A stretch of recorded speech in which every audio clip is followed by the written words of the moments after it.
yang terbaik ya. Karena apa? Itulah saat dimana pergantian sel darah merah itu maksimal terjadi. Dan Nabi begitu, tidurnya di awal, nanti kemudian bangun di tengah malam, kemudian salat tahajud. Bahkan dikatakan salat tahajud Nabi nggak main-main ya, sampai bengkak kakinya. Sampai Aisyah mengatakan, ya Nabi, gitu ya Rasulullah gitu. Engkau lah orang yang paling mulia, yang engkau yang akan nanti mendapatkan surga. Kenapa engkau sampai dengan sangat kerasa salat tahajud sampai bengkak kaki beliau? Rasulullah menjawab, memang demikian, tetapi bolehkah gitu? Aku adalah orang yang ingin berterima kasih dan bersyukur kepada Allah Subhanahu wa taala jika aku melakukan ketaatan sampai seperti ini. Sudah dijamin masuk surga, masih bersyukur dengan cara yang seperti itu. Bagaimana dengan kita? Ya, kita ini belum ada seujung kukunya dengan Nabi, tetapi gaya banget gitu ya. Tahajud malas begitu. Kemudian kalaupun bangun tengah malam, ini lagi musim nonton bola gitu kan. Nonton bola aja dibela-belain bangun ya. Tapi kalau pasti nggak ada bola, ya tahajudnya berkurang seperti itu. Jadi Nabi itu tahajud, bahkan dikatakan dicontohkan berapa rakaat salat tahajud Rasulullah, dikatakan dimulai yang mudah dengan 2 rakaat yang paling ringan dulu seperti itu. Ya Allah ya Rabbana, itu nikmat sekali begitu ya. 2 rakaat dulu ringan, nanti mau ditambah lagi itu terserah, lama-lama juga kita akan bisa maksimal. Nanti kemudian ketika pagi hari, dari cara mandi pun juga sudah dicontohkan. Dari cara mandi, masuk kamar mandi saja ada doanya, sampai kaki yang masuk ke dalam kamar mandi pun juga mana dulu, sampai keluarnya pun juga kita juga diajarkan. Maka sampai kemudian doa masuk kamar mandi itu apa artinya ya? Allahumma inni a'udzubika minal khubuthi wal khaba'its gitu. Aku berlindung kepada Allah ya dari gangguan jin ya, setan laki-laki dan perempuan. Apa makna doa itu begitu ya? Ternyata jin itu menempati tempat-tempat yang tempat buang-buang hajat gitu, tempat buang-buang kotoran. Maka kemudian kita diminta untuk baca doa di luar kamar mandi, kemudian masuk dengan kaki kiri dan keluar kaki kanan. Bahkan dia dianjurkan juga tidak boleh anak-anak kecil utama adalah berlama-lama dalam kamar mandi, dan tidak boleh juga tidur masak mandi ya, itu terlalu sore ya. Terutama juga ibu-ibu yang habis melahirkan itu ya. Kalau orang Jawa itu biasanya habis asar itu sudah suruh mandi ya, mungkin bahkan sebelum adzan asar kita disuruh mandi begitu. Itu saya pikir itu tradisi Jawa, ternyata adalah yang dicontohkan oleh Nabi, karena memang di kamar mandi itu harus berhati-hati. Ada adabnya di kamar mandi, dari mulai cara buang air besar, buang air kecil dengan cara yang jongkok, istinja ya, kemudian luar biasa sampai kemudian urusan mandi ya, mandi karena hadas besar ya, karena junub ada, karena selesai haid juga dicontohkan, lengkap semua cara mandi ya. Sampai kemudian nanti cara berpakaian harus dilaksanakan dengan tangan kanan dulu, kemudian seterusnya begitu. Bagaimana kemudian Rasulullah menggauli istri dengan cara yang terbaik. Mungkin ingat ya, waktu Fatimah itu diminta oleh berapa istri Rasulullah, cemburu ya, karena Rasulullah lebih lama di kamar Aisyah gitu. Padahal sudah jatahnya itu harusnya sudah keluar, tetapi Nabi masih di situ. Itu kan ada cemburu gitu ya di istri-istri yang lain. Kemudian, tapi kan pada nggak berani gitu kan. Nah, dipanggil Fatimah gitu. Karena tahu Fatimah adalah putri kesayangan dan pasti tidak akan marahan Nabi kita itu. Kemudian Fatimah itu dibilang, Fatimah gitu, bilanglah kepada ayahmu bahwa waktunya bersama Aisyah tuh sudah selesai gitu, terlalu lama gitu. Jadi ucapan kecemburuan itu disampaikannya kemudian dengan, karena disuruh para ibu-ibunya, karena Fatimah kemudian dodok gitu ya pintu, ya ayahku dan seterusnya begitu. Nabi kemudian kalau mengatakan, sampaikan kepada ibumu jadi ketaatan kepada Rasul, dia pilih kepada Rasul, taat pada Rasulnya, atau pilih yang lain, atau lah diceraikan begitu kan. Rasulullah Fatimah kemudian balik kepada ibunya, mengatakan bahwa perintahnya adalah ya, artinya lebih mencintai Rasulullah, taat kepada Allah dan Rasulnya, seperti itu. Jadi kejadian-kejadian kayak gitu tuh biasa ya, ada kecemburuan tuh biasa, tapi Nabi menyelesaikan dengan membalik pada Allah. Tentunya ada alasan kenapa Nabi lebih lama di kamar Aisyah dan seterusnya begitu. Belum lagi kemudian betapa sederhananya Rasulullah dalam haji wada ya, haji perpisahan itu kan, Rasulullah juga mengingatkan kepada umatnya tentang bagaimana sosok suami yang terbaik ya. Suami yang terbaik adalah yang paling baik dengan istrinya, paling lembut dengan istrinya. dalam sejarah tidak ada pernah menemukan Rasulullah itu berkata keras kepada orang lain, bahkan jangankan kepada orang, kepada keluarganya itu luar biasa lembutnya, memanggil dengan kata yang lembut, bergaul dengan yang lembut, juga dengan anak-anak sedemikian rupa, kalimat-kalimatnya sangat sangat lembut begitu ya, tidak menyusahkan istrinya. Bahkan ketika pulang tanya kepada Aisyah, kita makan apa gitu kan. Terus kata Aisyah, tidak ada apa-apa, hanya ada roti dan cuka. Kemudian Nabi tersenyum. Apa yang beliau katakan? Sebaik-baiknya makanan adalah roti dan cuka. Masya Allah ya. Jadi mungkin kalau sekarang para suami pulang nggak ada makanan itu marah-marah gitu ya. Mungkin ya begitu. Tapi kalau Nabi ada kita misalnya cuma ada di rumah cuma ada nasi, sambal sama tempe begitu ya. Nabi kan mengatakan, wah seenak-enak makanan adalah sambal dan sayur gitu dan tempe gitu ya. Mungkin begitu. Bukan tidak mencela ya, seperti itu. Tidak ingin menyusahkan istrinya, dari mulai menjahit bajunya sendiri ya, membetulkan sendalnya. Bahkan mungkin banyak kisah yang sangat terkenal adalah ketika Rasulullah pulang itu pintu sudah dikunci gitu, dan dia tidak ingin membangunkan nyenyaknya tidurnya Aisyah. Akhirnya beliau tidur di depan pintu dengan menggunakan alas pelepah kurma ya, sampai bekas alas itu menempel di pipi beliau ya. Sampai Aisyah menangis begitu ya. Sedemikian rupanya Nabi itu menjaga perasaan istrinya. Dan yang luar biasa adalah saya katakan dia Rasul itu selalu wangi ya, selalu wangi, rapi dan wangi begitu, menggunakan adab-adab. Dan mungkin kalau kita yang sudah berkeluarga gitu kan tahu ya, paham bagaimana kemudian Rasulullah itu punya adab ya ketika berhubungan suami istri ya. Bahkan dikatakan masuk ke ruangan kamar dengan mengetuk pintu, mengucapkan salam, kemudian menyiapkan diri sebaik-baiknya dan memberikan keharuman gitu ya. Karena ini yang sedang dijual sama Bu Dewi nih ya, minyak kesuri laris banget itu ya. Karena memang mengandung mengandung sunnah Nabi. Nabi itu maaf ya kalau agak ini semua sudah menikah ya. Jadi menggunakan minyak itu diberikan kepada alat kelamin begitu ya, supaya menambah kemesraan pasangan suami istri. Suami saya suka sekali dengan minyak wangi ya, dijual Bu Dewi itu ya. Memang harumnya saya pernah pakai itu ya ke kantor itu. Biasanya orang-orang yang pernah ke tanah suci langsung, ya Allah baunya enak sekali Bu Dodo gitu kan, ya Allah gitu kan. Saya bilang ini ada minyak yang memang disunahkan oleh Nabi kita.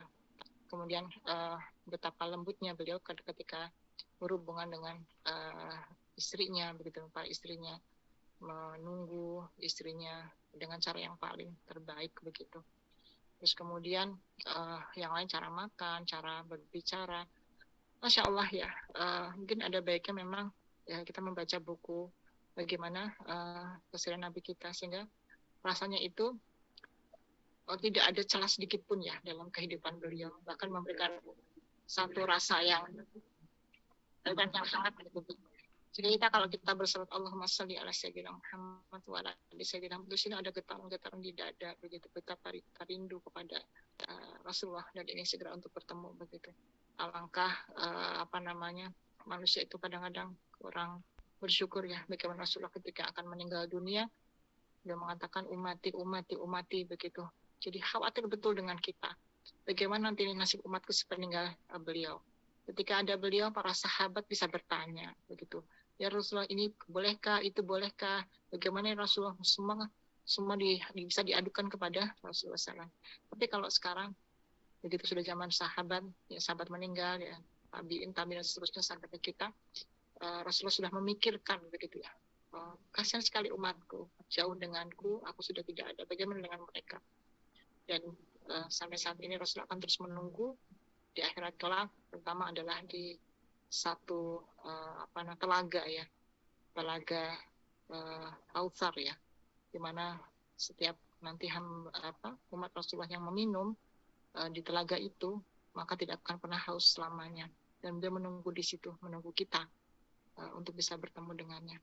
Jadi Masya Allah, para ikhwan dan akhwat, para ibu-ibu dan bapak-bapak di sini, jadilah orang yang terus menumbuhkan rasa cinta kita kepada Rasulullah. Tapi kalau tidak kita mengenal Rasulullah, maka tidak akan timbul cinta. Maka tak kenal, maka tak sayang. Maka kenali dengan banyak membaca kisah-kisah beliau, dari kisah banyak hadis ya. Jadi kan hadis itu adalah menceritakan semua keseharian beliau, dari mulai masalah muamalah ya, masalah ekonomi, masalah halal dan haram, masalah ibadah, ada semua di situ.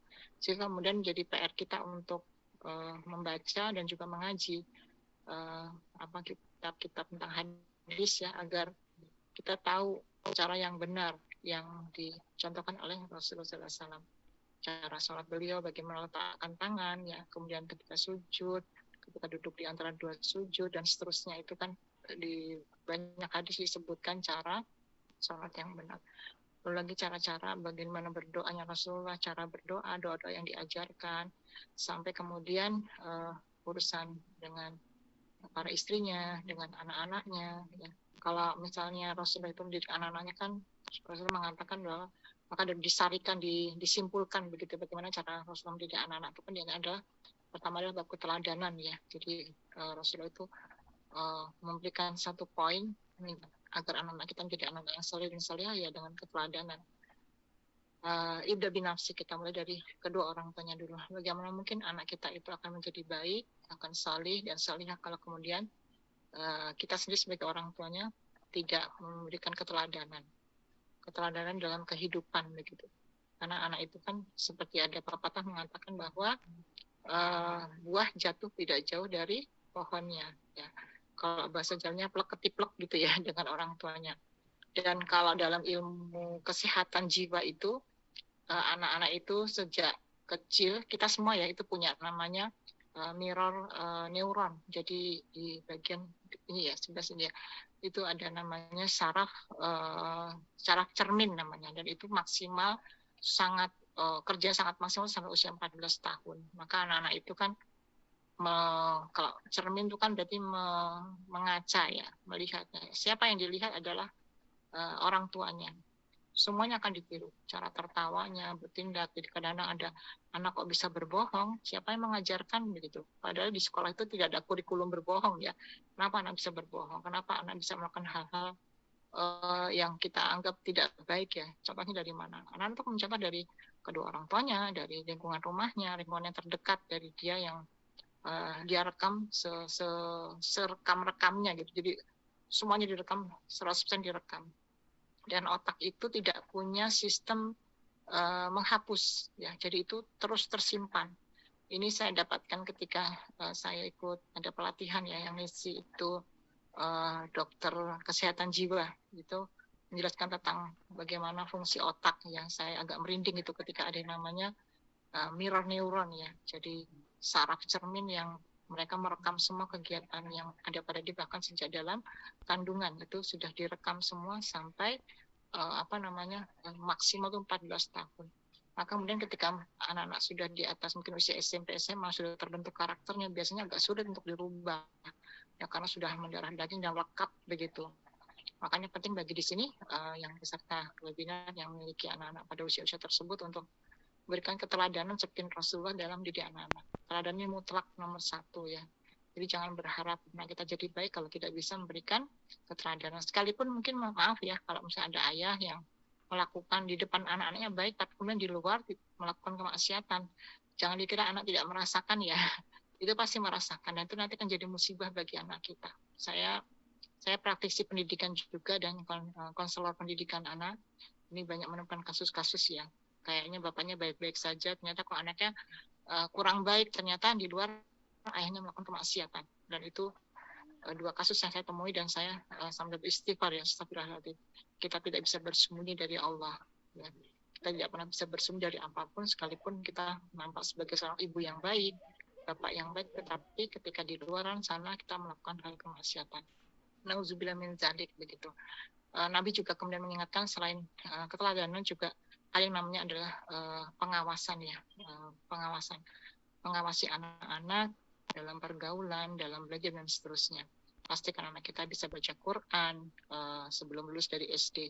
Karena kalau sudah SMP baru diajarkan, bapak dan ibu akan mengalami banyak kesulitan karena sudah masuk usia akil balik ya, mereka sudah masuk fase-fase di mana mereka sudah remaja, mereka punya kekuatan untuk membantah, punya kekuatan untuk melakukan hal-hal yang dulu waktu dia usia SD tidak bisa melakukannya.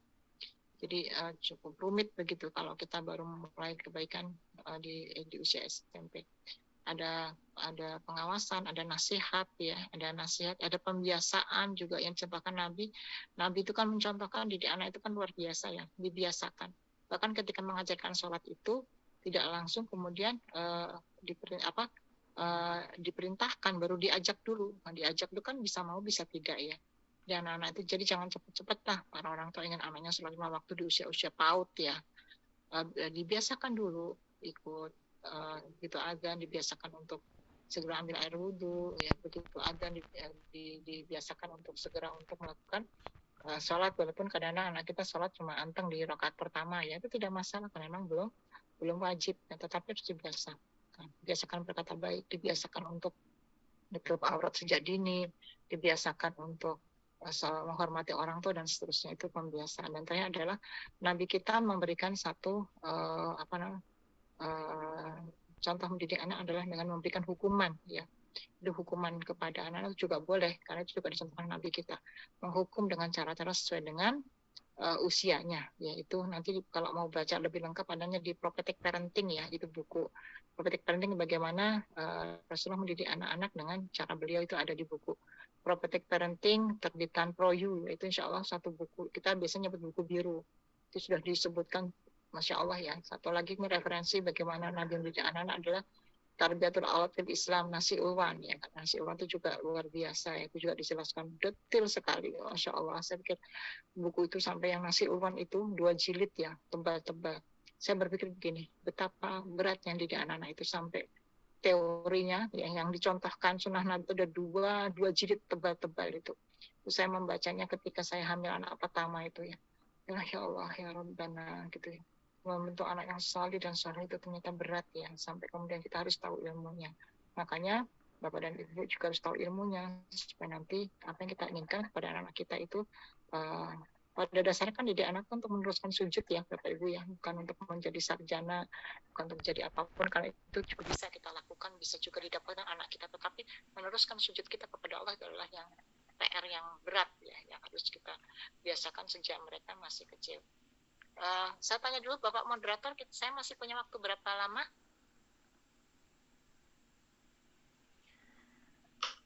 Iya Bu, sepuasnya kalau sanggup.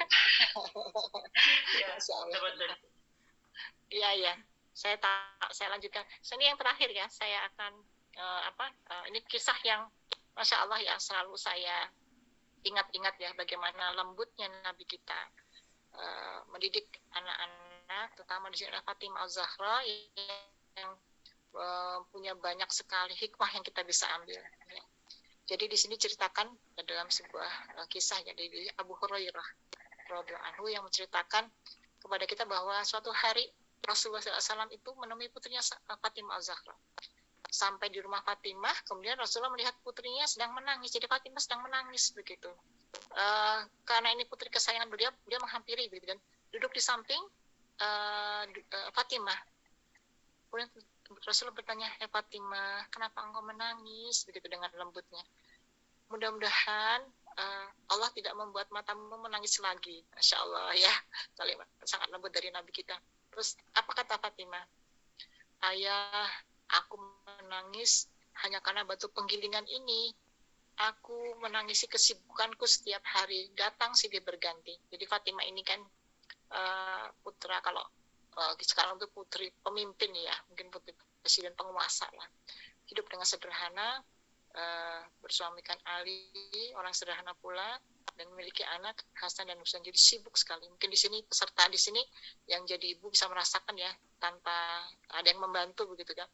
Dari mulai masak, bangun pagi, masak, nyiapkan, segala sampai nanti tidur lagi ya, itu kadang-kadang gitu ya, kelelahannya. Ini ternyata dialami oleh Fatimah juga.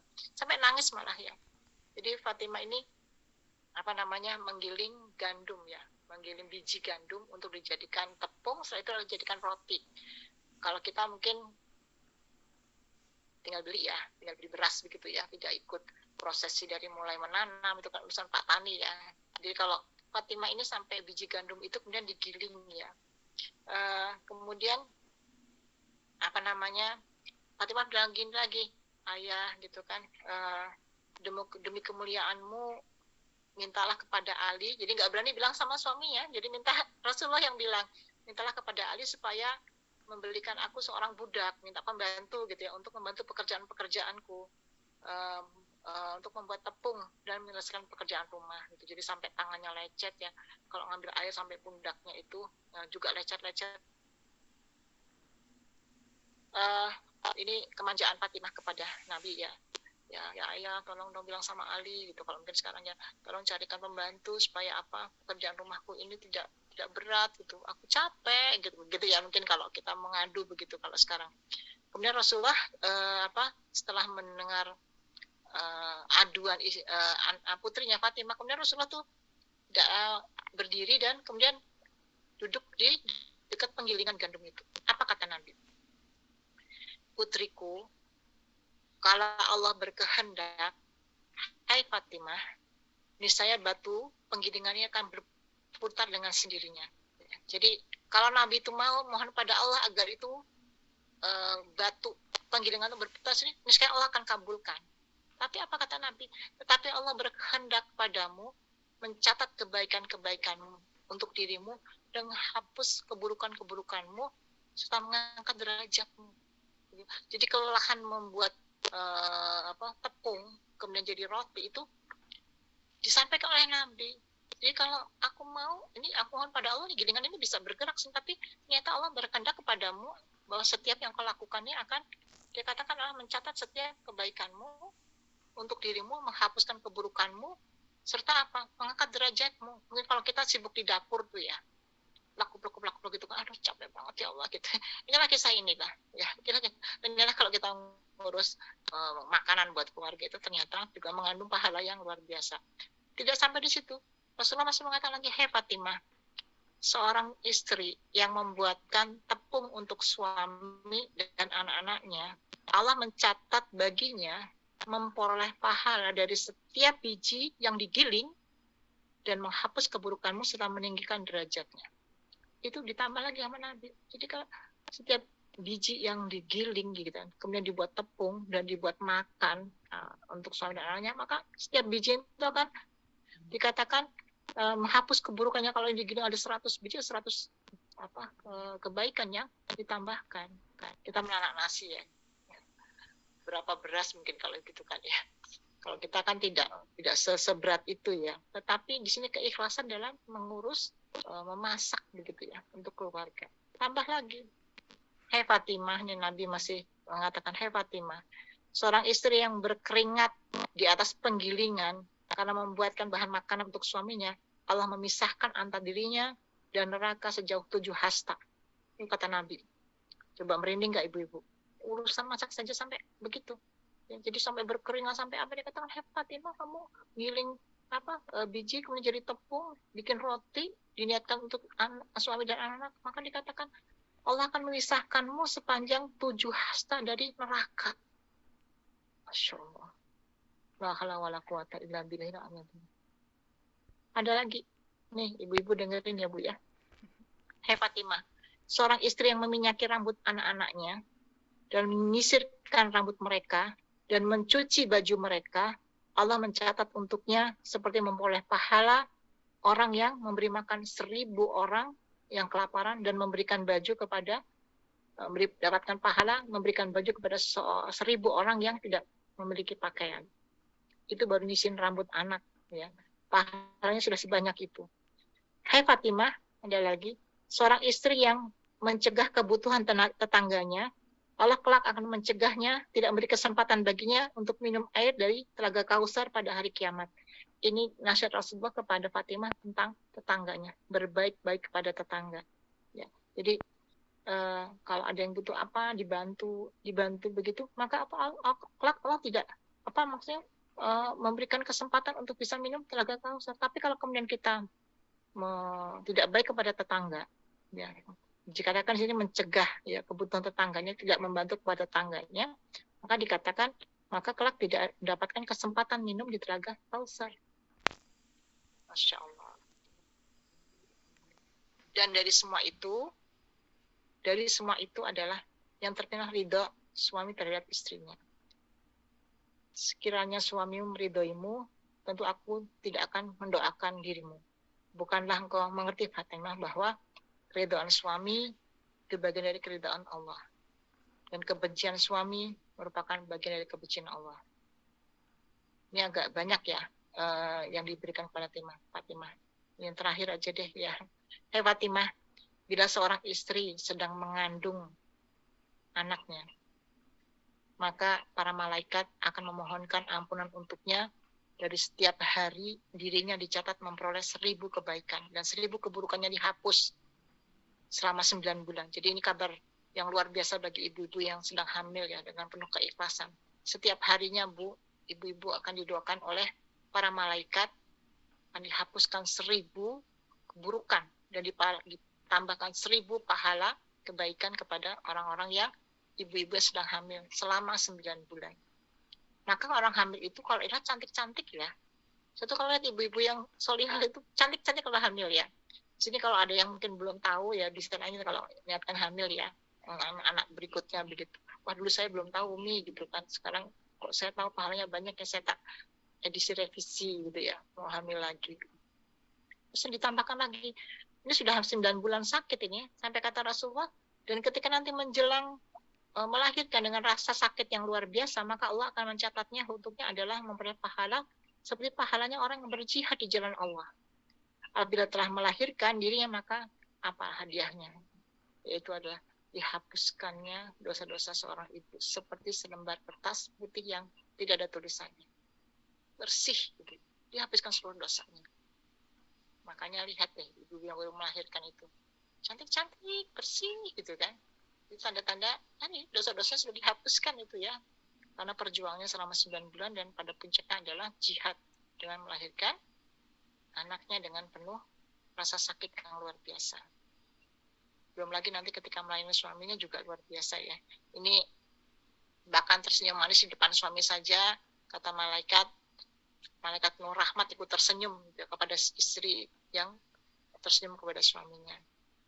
Dan kalau melayani suami dikatakan bahwa, hai Fatimah, seorang istri yang menyediakan dirinya untuk tidur bersama suaminya dengan sepenuh hati, maka akan diseruan dari langit, hai perempuan, menghadaplah dengan membawa ampunan amalmu.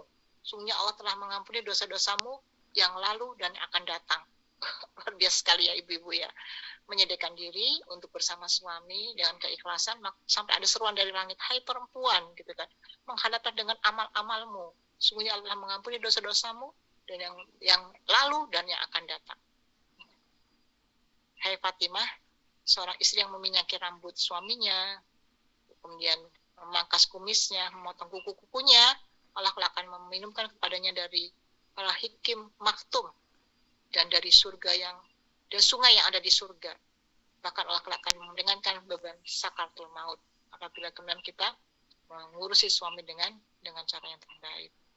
Sebenarnya masih banyak lagi, tetapi karena sudah malam, sudah jam 9 begitu ya, saya akhiri saja sedikit cerita bagaimana Rasulullah itu bergaul dengan istrinya, mendidik anak-anaknya, sampai kemudian bagaimana berkomunikasi dengan Fatimah, putri kesayangan dengan cara yang lembut.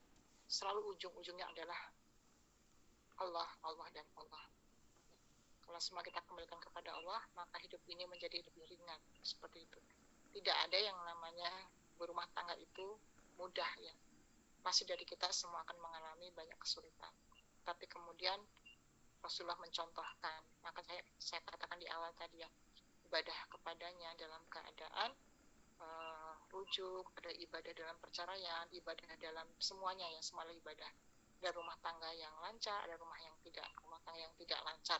Sesungguhnya semua kita kembalikan kepada Allah Subhanahu wa taala. Semoga Allah mendapatkan urusan kita ya, Bapak Ibu semua peserta webinar kali ini, perbagus diri kita menjadi wanita yang salihah, ayah yang salih, dan kemudian kita berharap agar kita husnul khatimah, berharap bertemu dengan Rasulullah SAW dengan memperbanyak salawat selama kita masih bersalawat pada Rasulullah sampai akhir hidup kita.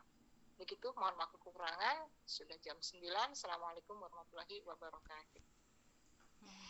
Waalaikumsalam warahmatullahi wabarakatuh. Alhamdulillah tadi telah kita dengarkan ya pembahasan yang sungguh luar biasa tadi dari Ustazah Gitari, di mana tadi beliau telah menjelaskan panjang lebar bagaimana Rasulullah SAW, keseharian beliau, bagaimana pula nasihat-nasihat yang beliau berikan kepada anaknya Fatimah, keteladanan beliau terhadap keluarganya, dan banyak sekali ya.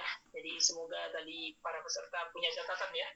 Amin amin ya rabbal alamin. Baik, kita langsung saja mungkin ke sesi tanya jawab karena waktu kita juga sudah cukup panjang ini. Untuk yang akan bertanya silahkan menuliskan di chat atau obrolan kepada saya, nanti langsung saya jelaskan atau saya bacakan pertanyaannya kepada beliau. Atau langsung saja mungkin jika ada yang ingin menyampaikan sesuatu seperti pertanyaan begitu, bisa menghidupkan mikrofonnya atau menghidupkan videonya, langsung ditujukan kepada Ustazah Nunung Bintang. Silahkan yang mau ini bertanya atau mau memberikan pendapat juga boleh. Kita di sini sama-sama belajar ya.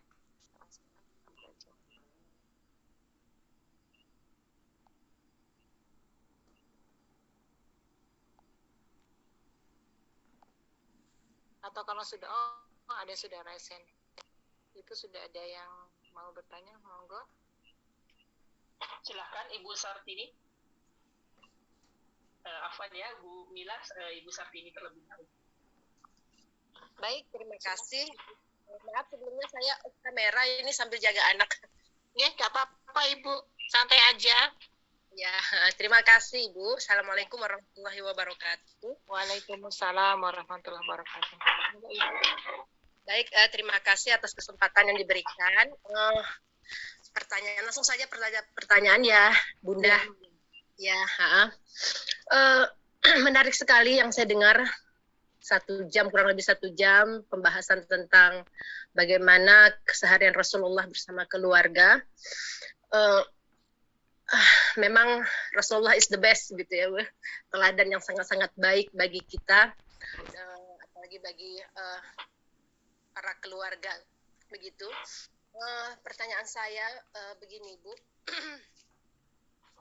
kebetulan yang ikut ini kan kebanyakan para ibu kali ya, para ibu mahat begitu ya. Sementara sering juga kita dengar kasus-kasus bagaimana itu KDRT dan sebagainya gitu ya.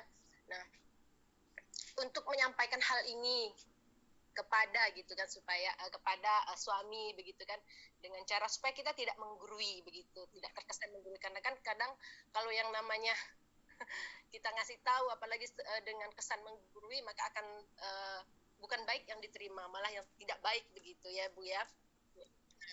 Karena maunya seorang perempuan begitu ya, bagaimana suami itu bisa bersikap lembut, bisa perhatian begitu.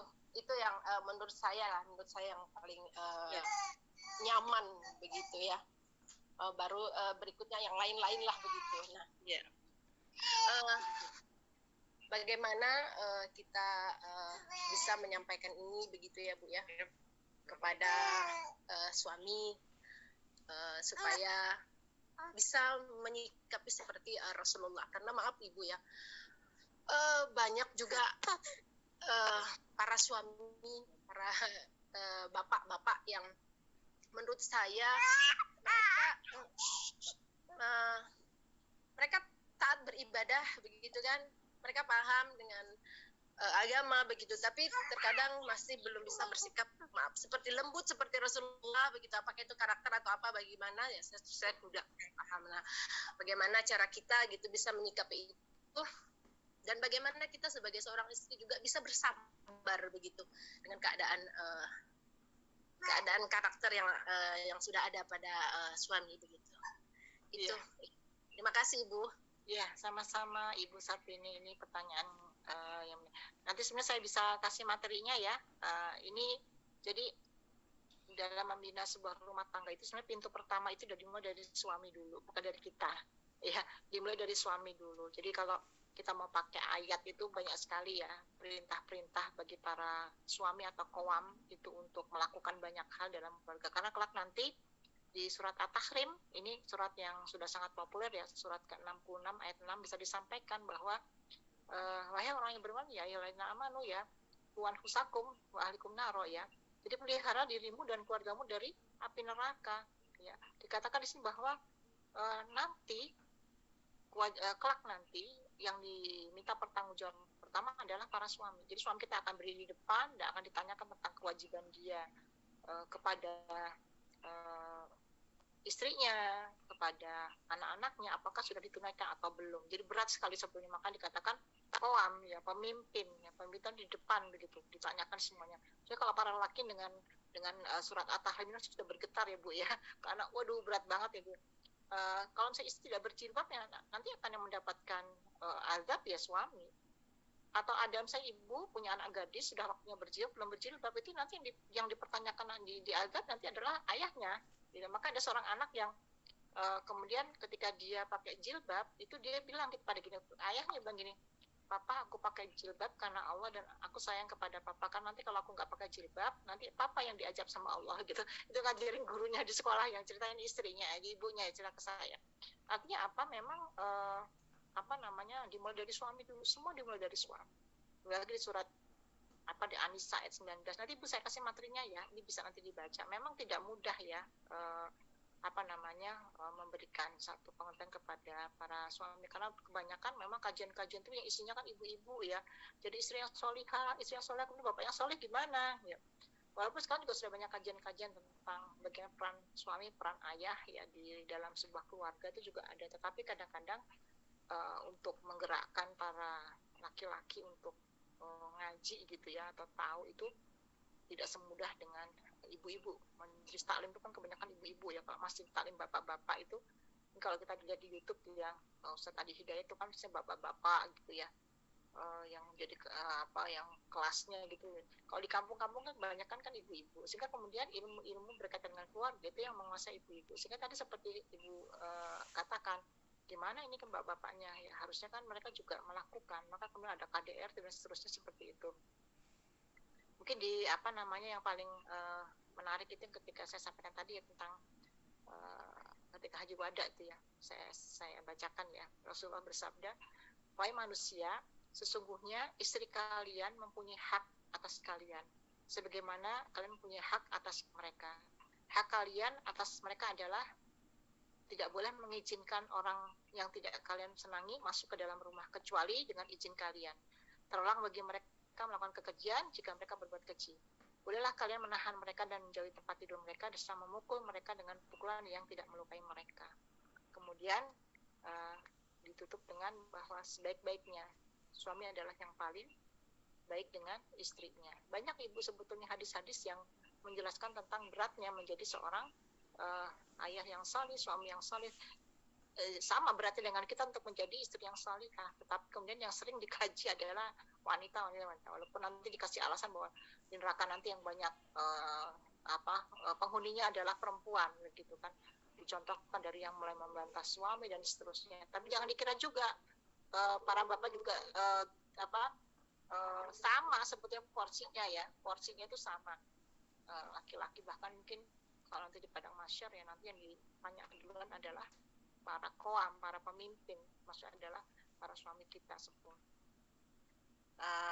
Ada lagi kemudian, sesungguhnya Allah Ta'ala akan menanyakan kepada setiap pemimpin mengenai apa yang dipimpinnya, apakah ia menjaganya dengan benar atau menyanyiakannya, hingga dia menanyakan kepada seorang laki-laki mengenai keluarga yang dipimpinnya, kan seperti itu.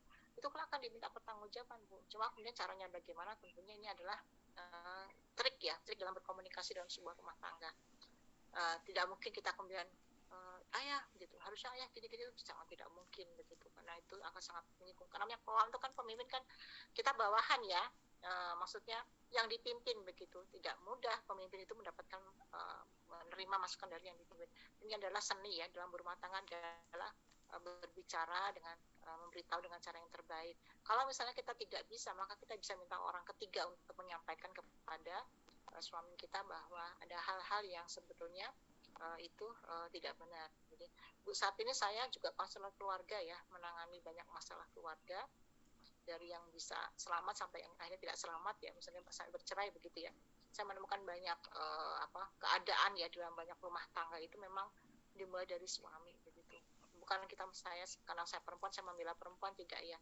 Tetapi dalam proses konseling itu ada hal-hal yang lebih memberatkan, rumit untuk diselesaikan adalah dimulai dari laki-laki. Jadi sebenarnya kalau para suami itu bisa menjadi teladan, contoh, kutuah, itu istri itu mudah untuk diarahkan, karena memang hati perempuan itu kan lebih lunak ya, lebih lembut begitu, mudah untuk diarahkan. Kalau laki-laki itu karena sudah fitrahnya adalah sebagai kaum, maka punya pendirian yang sangat kuat. Jadi jalan satu-satunya adalah ketika kita ingin agar suami kita itu tahu mana yang harus dilakukan sesuai dengan contoh Rasulullah, adalah kita berkomunikasi dengan cara yang terbaik ya, dengan pilihan bahasa. Makanya berumah tangga itu kan seni ya, mencontohkan. Kadang kita juga contohkan dulu, baru kemudian ya kayak gini loh ya, gitu, seperti itu. Atau kemudian kalau memang sulit gitu, kita minta pertolongan orang lain, orang ketiga yang memang dipercaya oleh suami kita untuk manut gitu, istilahnya gitu ya, manut untuk diberi arahan. Juga mungkin suka nyetel YouTube gitu ya, kajian-kajian yang sekarang masya Allah ya, sekarang zaman era internet yang luar biasa, yaitu luar biasa, kita bisa dapatkan kajian yang banyak dari banyak ustadz, itu juga cukup menarik ya untuk bisa menjadi tambahan ilmu. Nah kita sebagai istri kan memang harus sabar ya Bu ya.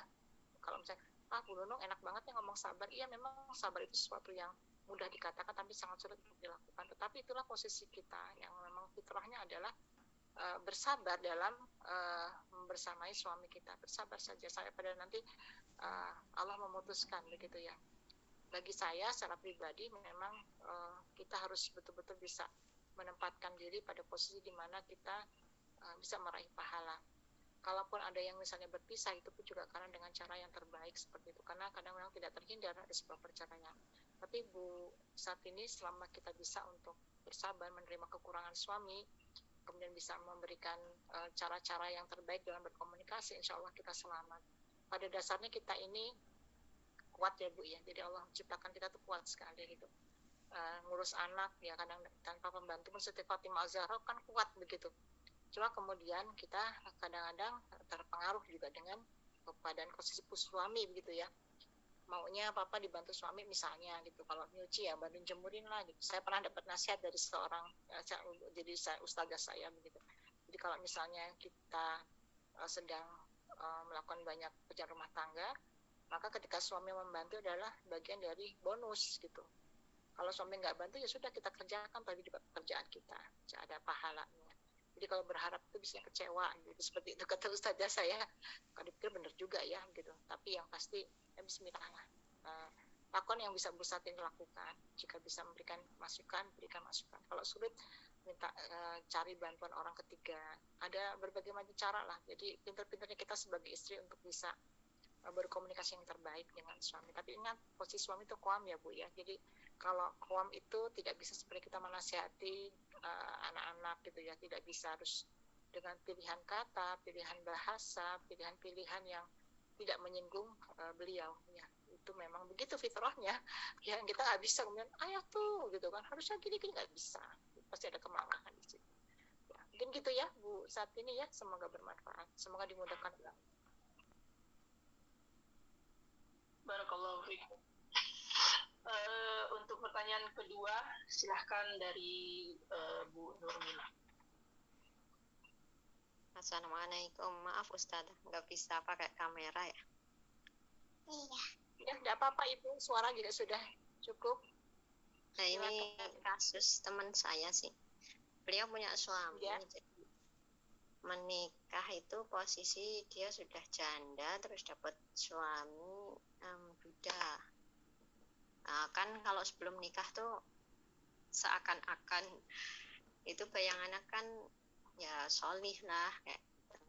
Tapi 3 tahun menikah itu ternyata kesehariannya itu jauh banget dengan kepribadian Rasulullah gitu. Bahkan udah nggak mau sholat, terus KDRT bahkan ya, beliau sangat keras kepada istrinya begitu.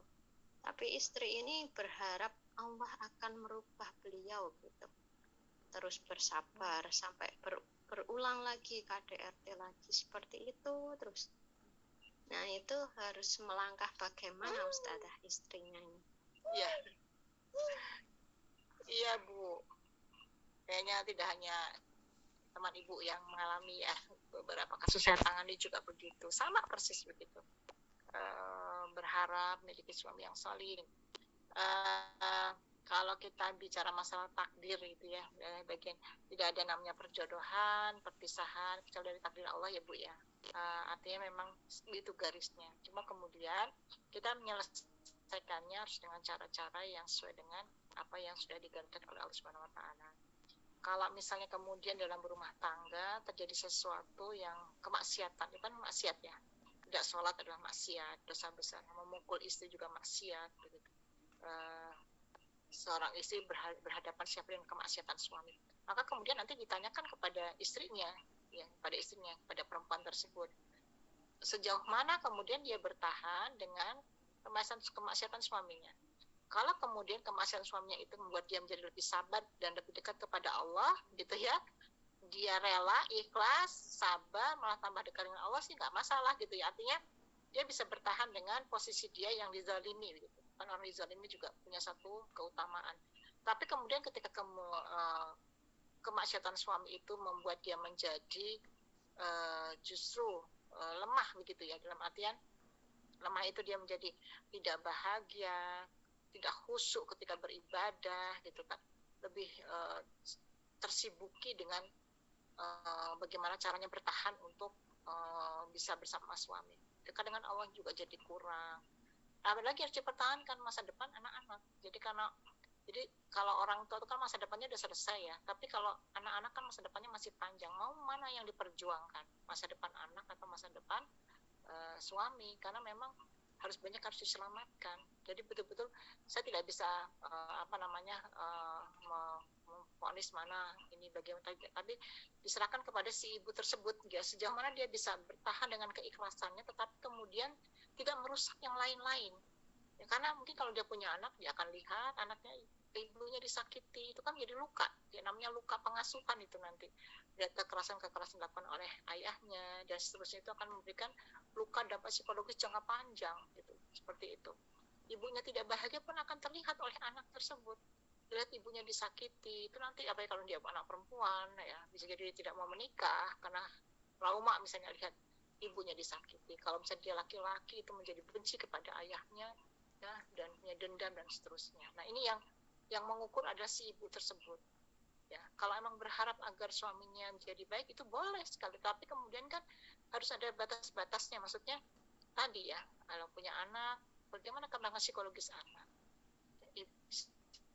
Ibu juga ditanya dengan seperti ini, apakah ibu bahagia, masih bisa bersabar, ikhlas menjalani kehidupan rumah tangga? Gimana kalau kemudian malah jauh dari Allah karena setiap hari dengan dirundung kesedihan? Saya pikir itu juga setiap orang punya daya kekuatan berbeda-beda ya. Ada yang kemudian ibu yang memang bertahan sampai maut memisahkan ya, selama hidupnya dia disakiti oleh suaminya, dia bersabar sampai suaminya meninggal dunia begitu, dia bersabar tuh. Ada juga yang kuat seperti itu ya, dan itu jadi ladang pahala bagi dia. Tapi juga ada yang mungkin memilih untuk berpisah karena lebih untuk menyelamatkan dirinya dan juga anak-anaknya. Maka kemudian keputusannya adalah bukan pada kita, tapi pada si ibu tersebut, sejauh mana dia bisa kuat ya menyikapi keadaan yang dia alami. Karena kan kita orang luar itu kadang-kadang hanya lihat ya, mangsi nawang istilah gitu kan, kita tidak tahu sejauh mana perasaan dia. Ada yang kuat, ada juga yang lemah. Tapi kalau kita memilih untuk kalau tidak sholat ya, itu kan juga jadi berat ya. Bagaimana mungkin kita bisa bahagia dengan orang yang tidak melakukan ketaatan kepada Allah ya, taat pada Allah saja tidak, apalagi taat kepada yang lain-lain ya, seperti itu. Mungkin begitu Ibu jawabannya ya, semoga bermanfaat. alhamdulillah telah dijawab tadi. Mungkin ini pertanyaan terakhir, Bu. Pada Ustazah, pertanyaan terakhir saya bacakan karena teks seperti itu. Ini berkaitan dengan seorang suami ya. Bagaimana dia harus memposisikan diri ataupun bagaimana sebetulnya batasan bakti dia kepada kedua orang tuanya, mana yang harus didahulukan? Apakah istrinya atau kedua orang tuanya? Nah, itu kasus pertama. Kasus kedua di dalam pertanyaan beliau ini adalah nafkah yang diberikan oleh suami itu kurang. Nah, sehingga istri memiliki pekerjaan yang lain di luar. Nah, kemudian sang suami memilih malah tinggal di rumah orang tuanya. Artinya apa? Artinya mereka memiliki jarak jadinya. Istrinya sering keluar, begitu kan? Karena akibat ada mungkin situasi ekonomi di situ. Ini bagaimana memposisikannya, Ustazah? Iya. Jadi kita ini bicara soal suami ya. Jadi kalau dasar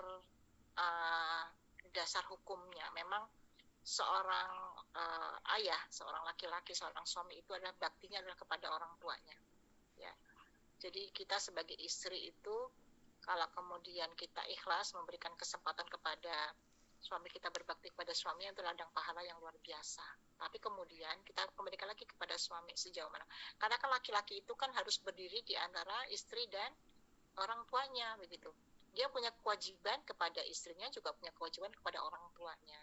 Nah, disinilah kemudian kadang-kadang para laki-laki ini terjebak dengan keadaan yang membuat dia itu merasa bahwa ibunya, orang tua yang harus diutamakan, sehingga kemudian keluarganya dikalahkan. Padahal di situ ada banyak sekali kewajiban. Ketika kemudian dia menikah itu ada kalimat sakilah, kalimat yang berat. Akad itu kan perjanjian kepada Allah ya.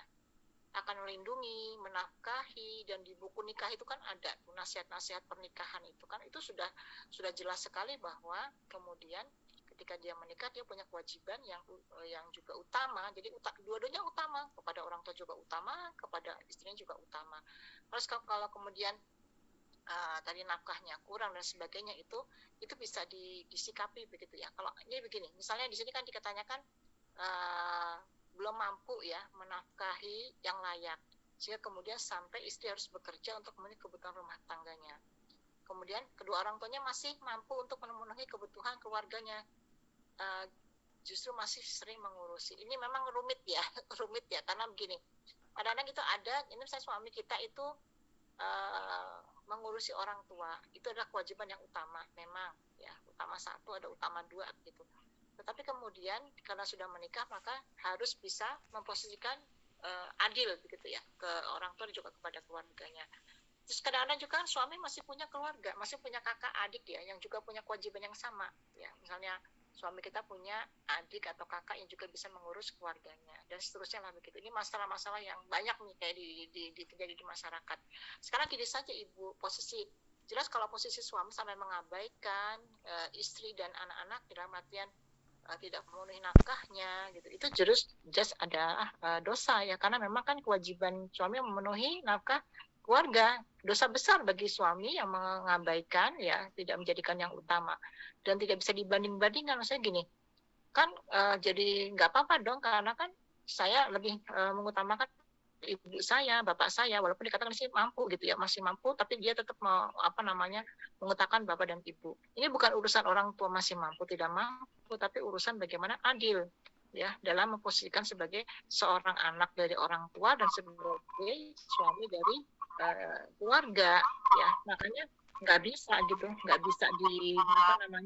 utama mana, tidak, harus berdiri di tengah-tengah. Karena semuanya akan diminta pertanggungjawaban. Berbakti kepada orang tua, iya, wajib itu ya. Tetapi kemudian bagaimana juga menafkahi keluarga, menjadi bertanggung jawab kepada keluarga juga menjadi yang utama. Karena semua akan diminta pertanggungjawabannya.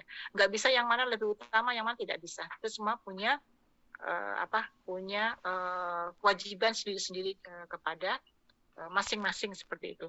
Makanya di sini ada kadang konflik antara menantu dan mertua, terutama menantu perempuan ya, yang kadang-kadang terzolimi begitu ketika kemudian si suami lebih mementingkan orang tuanya. Selama ibu masih bisa kemudian berlapang dada kalau misalnya kerja. Jadi gini Bu, kalau misalnya ibu sekarang gini kerja ya harus memenuhi kebutuhan keluarga karena suami mengurus orang tua dan seterusnya lah. Coba Bu, sekarang berubah cara berpikirnya begini. Aku ikhlaskan suamiku untuk berbakti kepada orang tuanya. Dengan cara demikian semoga Allah memudahkan rezekiku, melapangkan rezekiku dengan cara yang lain sehingga aku bisa memenuhi kebutuhanku dan keluargaku sampai nanti Allah menunjukkan mana yang terbaik seperti itu. Jadi kadang-kadang kita kan kok gitu sih gitu ya, kok lebih ayah aja kurang nafkah kita kok malah memperhatikan bapak. Tidak begitu, karena kita kan posisi kita juga orang tua ya, nanti kalau anak-anak kita kan juga begitu. Jadi ada namanya nanti berbalas begitu ya. Kalau mau tanya ke saya ambil posisi mengikhlaskan suami, tetapi kita dengan ikhlasnya itu berharap bahwa nanti Allah akan melapangkan rezeki kita. Ibu kerja dimudahkan, diberikan rezeki bahkan yang banyak sehingga kemudian ibu bisa memenuhi kebutuhan tanpa harus kemudian berharap dari suami. Sementara seperti itu sampai nanti kemudian Allah akan memberikan takdir yang lain. Kita kan belum tahu nanti ke depannya bagaimana. Nah, saat ini gitu saja memberikan kesempatan kepada suami untuk berbakti kepada suami sambil nanti berdoa kepada Allah, ya Allah semoga kelak nanti anakku juga berbakti sedemikian rupa seperti suamiku untuk menjagaku sampai nanti akhir hayatku. Dan ya Allah mudahkan rezekiku, lapangkanlah rezekiku sehingga aku tidak terlalu berharap dari suamiku. Masalah suami tidak menafkahi dengan cukup ya urusan suami dengan Allah. Kan begitu. Jadi kalau ibu terus berpikir kayak gitu bisa melemahkan secara fisik, secara mental, jadi kesel, capek gitu kan, kok begitu kok. Sudah ambil keputusan begitu saja. Beri kesempatan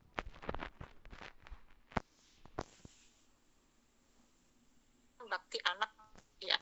Ibu ikhlas mohon pada Allah dilapang rezekinya, dimudahkan urusannya gitu aja Bu. Nanti pada saat yang sampai takdir nanti Allah takdir yang lain gitu akan menyelamatkan ibu secara pribadi sebagai seorang istri juga anak-anak. Saya pikir itu lebih nyaman ya daripada kita berpikir suami tidak adil. Ketidakadilan suami adalah urusan suami dengan Allah. Urusan kita adalah berbakti kepada suami, menghormati orang tua suami, melalui kewajiban sebagai istri dan selalu mohon kepada Allah, ya Allah lapangkan rezekiku, mudahkan urusanku. Allah akan berikan takdir yang berbeda dengan ibu. Bismillah. Begitu Bu. Baik, telah dijawab tadi pertanyaan. Mungkin ini pertanyaan terakhir. Mungkin saya tambahkan ya. Kecuali memang sang suami atau pasangan yang berbakti tadi mengabaikan secara bukan, karena ada juga kasus yang memang dia betul-betul tidak mau bekerja seperti itu, atau itu lain ya kalau nggak mau itu lain cerita ya. Begitu kan, memang mengabaikan secara kalau sudah tidak mau bekerja kan sudah dosa besar bagi laki-laki, bagi suami. Besar. Mungkin saya yang bertanya ini kepada Ustazah Nunung. Jangan karena waktu kita ya. Sudah lumayan panjang. Oke, baik. Mohon maaf kepada Bu Aminah. Nampaknya waktu kita habis, kita akhiri sampai di sini. Insya Allah di pertemuan berikutnya akan banyak lagi kajian-kajian terkhusus bersama Ustazah Nunung Bintari. Ya, saya selaku MC mengucapkan terima kasih yang sangat banyak kepada Ustazah atas ilmunya, atas pengalamannya, atas solusi, atas semua yang telah disampaikan. Semoga bermanfaat. Amin amin ya rabbal alamin. Cukup terima kasih sekian, juga ya. Saya mohon maaf kalau ada kekurangan. Ya saja, Afwan. Baik, kita akhiri kajian kita pada kesempatan kali ini dengan mengucapkan doa kafaratul majlis. Subhanakallahumma wa bihamdika asyhadu an la ilaha illa anta astaghfiruka wa atubu ilaik. Akhirul kalam. Assalamualaikum warahmatullahi wabarakatuh. Waalaikumsalam warahmatullahi wabarakatuh. Saya pamit ya. Terima kasih. Yes, saja. Jazakillah khair. Waalaikumsalam. Semoga semua dimudahkan oleh urusannya. Amin. Pamit ya Bu Dewi ya. Iya, jazakillah khair.